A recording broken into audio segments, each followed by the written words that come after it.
नमस्कार, मैं करण मिलन express TV में आपका स्वागत करता हूँ। तस्वीरें हम आपको दिखा रहे हैं करनाल से बात करें, चांद इनक्लेव की तरफ से सेक्टर 8 की तरफ से श्रीमद् भगवत कथा का आयोजन किया जा रहा है। आपको बता दें कि जो मिथिलेश नंदन जी हैं सहारनपुर वाले, श्रीमद् कथा का आयोजन उनके द्वारा किया जा रहा है। तस्वीरें हैं, देख सकते हैं करनाल की ये तस्वीरें हम आपको दिखा रहे हैं जहाँ श्रद्धालु यहाँ पे भक्त जन पहुँचे हुए हैं। हमें कोई आपत्ति नहीं है, पर मेरे हाथों का क्या होगा? शंकर जी ने कृष्ण से कहा और भगवान कृष्ण ने उन्हें उनको दोनों हाथ प्रदान किए। राधे राधे बोलना पड़ेगा। राधे राधे। और अनिरुद्ध जी का मेरी बात को ध्यान से सुनना। और बालक आपस में बातें करने लगे। भगवान कह रहे हैं, लो जी मैं इतना सुंदर इनको उपदेश कर रहा हूँ और बच्चे तो सीरियस ही नहीं ले रहे। भगवान ने सोचा जल का स्थान बताओ। भगवान ने कहा बराबर में कुआं है, जाकर के जल पी लो। सारे बच्चे कुएं के पास आए, कुएं में अंदर झांक करके देखा तो चिल्लाने लगे, पिताश्री जल्दी आइए दौड़ करके, इस कुएं के अंदर पता नहीं क्या पड़ा है। भगवान कृष्ण दौड़े दौड़े आए, कुएं के अंदर झांक के देखा एक करकलाशो पड़ा है। करकलाशो कहते हैं गिरगिट को। उसके अंदर से बड़ा सुंदर पुरुष प्रकट हुआ। भगवान ने कहा, रे भैया तुम 84 लाख योनि में पड़े हो, तुम कौन हो? अपना परिचय दो। वो व्यक्ति बोला, प्रभु नृगो नाम नरेंद्रोहम इक्ष्वाकु तनेह। भगवान मेरा नाम ना राजा नृग है, परंतु मैंने जीवन में कितनी गाय दान करी आप भी नहीं बता सकते। भगवान ने आश्चर्य से पूछा, इतनी सारी गाय दान करने वाला व्यक्ति 84 लाख योनि में पड़ा है? अरे जीवन में एक गाय का दान कर दे तो एक जीवन मुक्त हो जाता है। तारों से ज्यादा तूने गाय दान कर दी और तू 84 लाख योनि में आ गए, इसका क्या कारण था? राजा नृग ने कहा, प्रभु मैंने बहुत गाय दान करी। और एक बार हुआ कि पंडित जी अगले दिन फिर आए। पंडित जी ने कहा, राजन मेरी गाय। राजा नृग ने कहा, अरे पंडित क्या गाय गाय चिल्लाता है? रोज आकर के गाय गाय चिल्लाता रहता है, तेरे पास वो गाय आई कहां से? वो भी मैंने ही दान करी थी। मेरी दान करी हुई गाय को तू अपनी गाय बता करके घूम रहा है, तो कहां से लाया था उस गाय को? कोई गाय नहीं है, चले जाओ। राजा नृग भगवान कृष्ण से कहते हैं कि वो पंडित जी मेरे से कहने लगे कि राजन आपको मुझे मेरी गाय नहीं देनी है तो मत दीजिए, परंतु जिस वस्तु का आपने दान कर दिया आप तो उसको गाते हुए घूम रहे हैं। अरे जिस वस्तु का हमने दान कर दिया राजन, वो तेरी कहां से रह गई है? जिस गाय का तूने दान कर दिया उस पर तेरा कोई अधिकार नहीं है। दान की गई वस्तु पर दान लेने वाले का अधिकार होता है, देने वाले का कोई अधिकार नहीं होता। और राजन इतने बड़े सिंहासन पर तुम बैठते हो, अपने आप को इक्ष्वाकु वंश का बताते हो, परंतु तुम्हारे अंदर न्याय करने की क्षमता नहीं है। आप मुझे मेरी गाय नहीं देते मैं चला जाता, परंतु आपने तो अपनी दान की गई गाय को अपना ही मान रखा है, इसलिए मैं श्राप देता हूं तुम गिरगिट बन जाओगे। राजा नृग ने कहा, उस पंडित जी के श्राप के कारण इतनी गाय दान करने के बाद भी प्रभु देखो मैं गिरगिट बन गया, करकलाश बन गया। और प्रभु ये तो अच्छा मेरा सौभाग्य है कि आपके पुत्र यहाँ आए, आपके पुत्रों ने मुझे देख लिया और आपको आवाज लगा करके बुलाया और आपने मेरा स्पर्श किया, और आपके स्पर्श करने के कारण मैं उस योनि से मुक्त हो गया। प्रभु आपका धन्यवाद करता हूँ। भगवान कृष्ण ने कहा बालकों से, बालकों देखो इतनी सारी गाय दान करने वाला व्यक्ति एक छोटे से अपराध के कारण 84 लाख योनि में आ गया। इसलिए बालकों कभी किसी का अपराध मत करना, संतों का सम्मान करना, अपने बुजुर्गों का सम्मान करना। बच्चे फिर भी नहीं माने, राधे राधे बोलना पड़ेगा। राधे राधे। तुम्हारा सभी अपने अपने घर चले आए। उधर से हुआ क्या, परीक्षित जी महाराज सुखदेव जी से प्रश्न कर रहे हैं, गुरुजी आपने कल बताया था कि सांदीपनी मुनि के आश्रम में सुदामा जी रहते हैं और सुदामा जी की मित्रता कृष्ण से होती है। कृष्ण सुदामा के मित्र हैं, सुदामा कृष्ण के मित्र हैं। आगे चल करके सुदामा के जीवन में क्या हुआ मैं ये जानना चाहता हूं। सुखदेव जी महाराज से परीक्षित का प्रश्न है। सुखदेव जी बड़े भाव से कहते हैं, परीक्षित यदि कृष्ण आज सोने की द्वारिका में रह रहे हैं उसका कारण सुदामा है। यदि आज श्री कृष्ण सोने की पादुकाएं धारण करके चलते हैं उसका कारण भी सुदामा है। यदि कृष्ण आज द्वारिकाधीश बने हैं उसके पीछे कारण सुदामा है। यदि आज कृष्ण सुंदर वस्त्र पहन रहे हैं उसका कारण भी सुदामा है। और कृष्ण आज सोने की मालाएं पहनते हैं उसका कारण भी सुदामा है। परीक्षित ने कहा गुरुजी मैं समझा नहीं, भगवान कृष्ण की सफलता के पीछे सुदामा का कारण क्या है, ये गुरुजी मेरी समझ में नहीं आया, थोड़ा सा समझाओ। तो सुखदेव जी महाराज कहते हैं परीक्षित, एक बार सांदीपनी मुनि के आश्रम में भृगु ऋषि आए, और भृगु जी महाराज जब आए तो आकर के गुरु माता से उन्होंने कहा मैया भूख लगी है, जरा कुछ खाने को दे दो। गुरु माता ने कहा भृगु से, देखो जी अभी तो भोजन बना नहीं है, तुम थोड़ी देर प्रतीक्षा करो। भृगु जी ने कहा मैया कच्चा अन्न दे दो, वही खा लेंगे।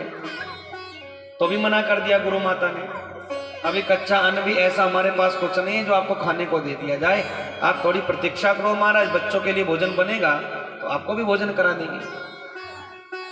भृगु जी महाराज कुटिया के बाहर ही बैठ गए, और कुटिया के बाहर बैठ करके सोचने लगे इतना बड़ा आश्रम है, कुछ ना कुछ कच्चा भोजन तो आश्रम में होना चाहिए खाने के लिए, क्योंकि गेहूं तो आप कच्चा नहीं खा सकते, पर चने तो खा सकते हो। तो महाराज यहाँ पर भृगु जी ने नेत्र बंद किए, नेत्र बंद करके देखा तो अंदर चने की एक पोटली दिख गई, और आंख खोल करके भृगु जी कह रहे हैं बताओ गुरु माता ने मैं झूठ बोल दिया, हम संत हैं, मैं झूठ बोल दिया है और मैं श्राप दे रहा हूं। भृगु जी ने कहा ये जो चने की पोटली अंदर रखी है, मैं इस चने की पोटली को श्राप दे रहा हूं, जो भी इसको खाएगा वो दरिद्र बन जाएगा। और महाराज ऐसा श्राप दिया, पीछे सुदामा जी खड़े हैं, सुदामा जी ने सुन लिया। सुदामा दौड़े दौड़े अंदर गए, चने की पोटली उठाई, कुटिया से बाहर आकर के फेंकने लगे। तो मन में सुदामा विचार कर रहे हैं यदि इनको फेंक दिया गया तो इनसे वृक्ष उगेंगे, उनके ऊपर चने लगेंगे, जो उनको खाएगा वो दरिद्र बनेगा, संत का श्राप है तो संत का श्राप तो लगेगा। तो महाराज सुदामा जी ने उस पोटली को फेंका नहीं। अंदर से कन्हैया दौड़ कर के आए, कन्हैया ने कहा सुदामा गुरु माता कह रही है लकड़ी नहीं है आज भोजन बनाने के लिए, चलो जंगल में चलते हैं लकड़ी लेके आएंगे। तो सुदामा जी चलने लगे, कन्हैया ने कहा रुक जरा मैं अंदर से चने ले आऊं। सुदामा ने कहा वो तो मैंने ले लिए कृष्ण, तो आजा मेरे साथ। तो दोनों के दोनों मित्र जंगल में चले गए। जंगल में गए तो वर्षा शुरू हो गई। सुदामा जी सबसे ऊपर वृक्ष की डाली पर जाकर के बैठे, कृष्ण सबसे नीचे की डाली पर बैठे हैं, क्योंकि कथा ऐसे भी आती है भगवान कृष्ण पेड़ पर ज्यादा ऊपर चढ़ते हुए डरा करते थे, इसलिए सुदामा सबसे ऊपर जाकर के बैठे। कन्हैया ने कहा सुदामा वो चने लाया था ध्यान से रखना, गीले नहीं हो जाए, मुझे भी खाने हैं, भूख लग रही है। और सुदामा थोड़े थोड़े खाते हुए कह रहे हैं हाँ मैंने रख रखे हैं तेरे लिए।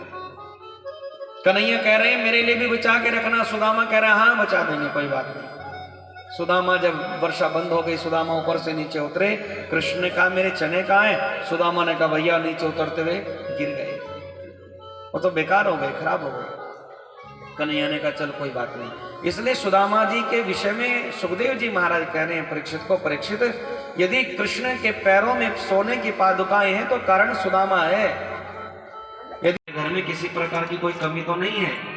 सुदामा ने कहा लाला कर लो बात, अरे तेरा महल मेरे महल के सामने कुछ नहीं है, सब बेकार है। इतना कह करके सुदामा जी कहने लगे अच्छा कृष्ण अब चलता हूँ, तेरी भाभी घर पे अकेली है, मैं चलता हूँ। कन्हैया ने कहा मेरी पत्नियों का आशीर्वाद दे करके जाना। तो एक एक पत्नी आ रही थी, सुदामा जी आशीर्वाद दे रहे थे। जब 500 निकल गई, सुदामा ने कहा कृष्ण से लाला इतनी देर से तेरी पत्नियों का आशीर्वाद दे रहा हूं ना, तो मेरे हाथ में दर्द होने लगा, आशीर्वाद सारा तेरी पत्नियों को मिल जाएगा। सुखदेव जी महाराज कह रहे हैं परीक्षित एक ब्राह्मण के अंदर इतनी सामर्थ्य है, वो परमात्मा को भी आशीर्वाद दे सकता है। भगवान कृष्ण ने सुदामा सरकार तुम्हीं से है।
जीवन श्रृंगार तुम्हीं से है। ये चमक ये दमक फूलवन ममहक सब कुछ सरकार तुम्हीं से है।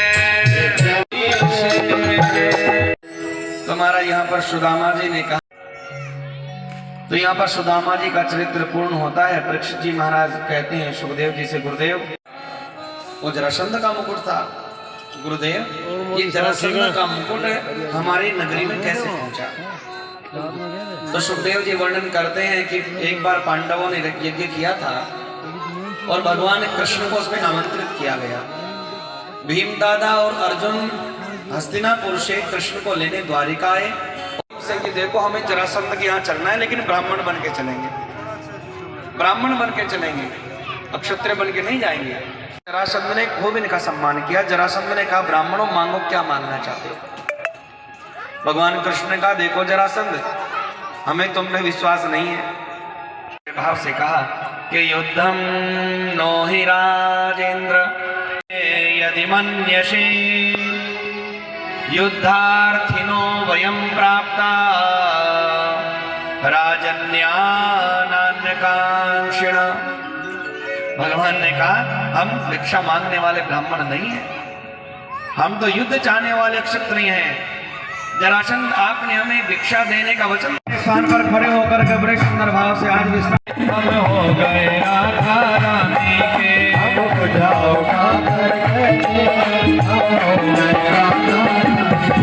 हम हाथ उठा कर कहते हैं, हम हो गए राधा रानी के, हम हाथ उठा कर कहते हैं, हम हो गए राधा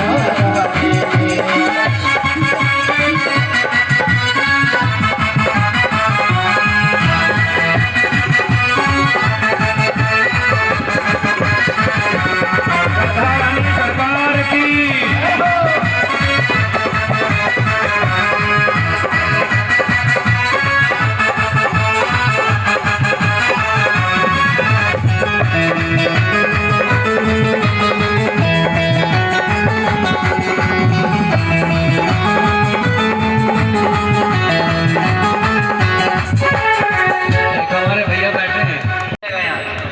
केवल आज है और बड़े सुंदर भाव के साथ में। ऊंचे बरसाने डाली के, ऊंचे बरसाने डाली के, ऊंचे बरसाने डाली के, राधे कान्हा की प्यारी के, राधे कान्हा की प्यारी के, राधे वृषभान दुलारी के, राधे वृषभान दुलारी के, राधे संतों की प्यारी के, राधे संतों की प्यारी के। हम बुझा उठा कर कहते हैं, हम हो गए राधा रानी के, हम बुझा उठा कर कहते हैं, हम हो गए राधा रानी के, हम बुझा उठा कर कहते हैं, हम हो गए राधा रानी के, हम बुझा उठा कर कहते हैं, हम हो गए राधा रानी के। ऊंची अटारी वाली की, बरसाने वाली की,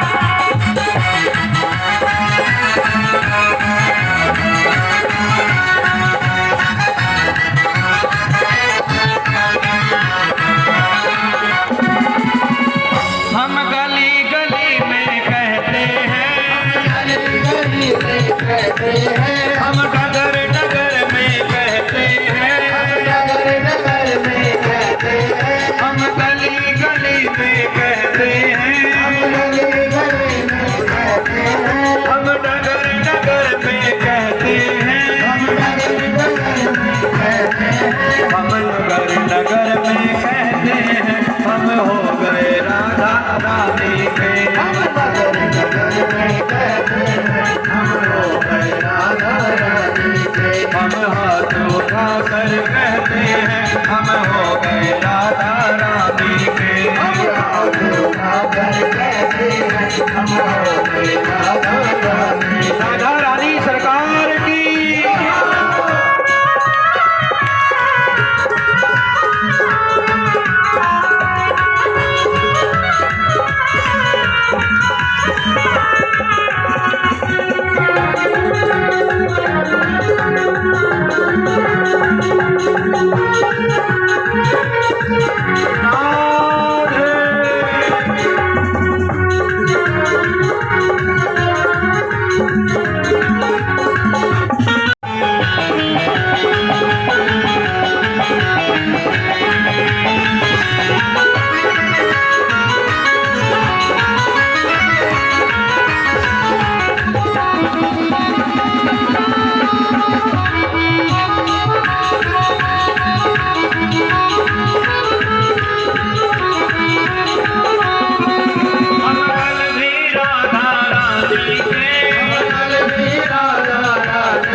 हम हाथ उठा कर कहते हैं हम हो गए राधा रानी के। हम हाथ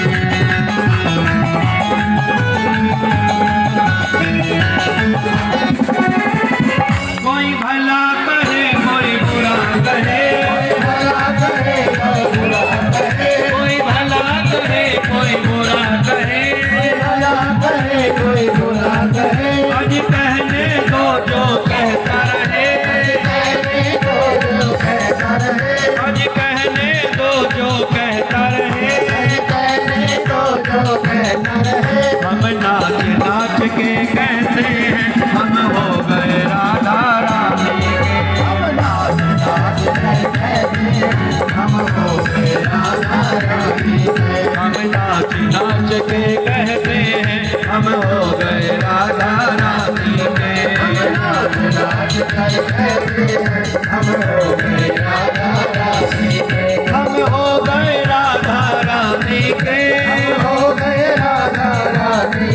हम हो गए श्यामा प्यारी के। हम हो गए श्यामा प्यारी के। ऊंचे बरसाने वाली के।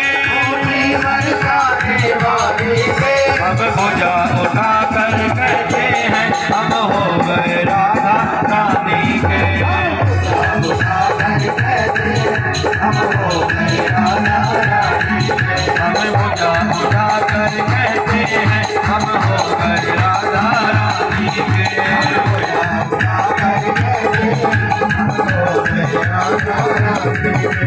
भुजा उठा कर कहते हैं हम हो गए राधा रानी के। अंतिम दिन है, 7वां दिन है, तो आज कथा यहाँ हो रही है, तो क्या कुछ आप इस बारे में कहेंगे जो श्रीमद् भागवत कथा का आयोजन किया गया? देखिए, मैं रमेश जिंदल, चांद इंक्लेव सेक्टर 8 का प्रधान, और ये हमारी 13 नवंबर से 19 नवंबर तक श्रीमद् भागवत कथा चल रही है, और 20 नवंबर को प्रातः 9 बजे हवन यज्ञ और भंडारा होगा, और जितने भी आपके माध्यम से हैं वो सब सादर आमंत्रित हैं। और ये भागवत श्री मिथिलेश नंदन जी आचार्य कौशिक सहारनपुर वाले आए हुए हैं, और सुरेश पंडित जी यज्ञ आचार्य जो सबको यज्ञ कराएंगे ये भी सहारनपुर से आए हुए हैं। ये हमारी सारी जो टीम भगत हैं ये सब के सब बाबा बंसी वालों के सानिध्य में काम करते थे, उन्हीं की पूरी टीम करनाल में, इसलिए बाबा बंसी वालों के आशीर्वाद से ये हम श्रीमद् भागवत कथा करा रहे हैं। किस तरह से देखते हो इनकलाब, चांद इनकलाब काफ़ी अच्छा? हाँ, चांद इनकलेव सेक्टर 8 के मतलब माध्यम से ये सारा कार्य चल रहा है और ये हर वर्ष यानी कि अब की वर्ष चौथावीं हमारी श्रीमद् भागवत कथा है जो हम लोग ये कराने जा रहे हैं, चल रही है जो, जिसकी आज विधि पूर्वक संपन्न होगा। कल हवन यज्ञ भंडारा रहेगा। कल सुबह 9 बजे यज्ञ शुरू हो जाएगा, उसके पश्चात 11 बजे भंडारा शुरू हो जाएगा। क्या कहना चाहोगे सभी? कहना ये कहेगा भाई देखिए भगवान का कार्य है, हम सब का है, कोई किसी एक का नहीं, सभी का कार्य है। आप सब सादर आमंत्रित हैं और जो लोग बैठे हुए भी आपके माध्यम से देख रहे हैं उनको भी उतना पुण्य जितना यहाँ बैठे हुए को आ रहा है।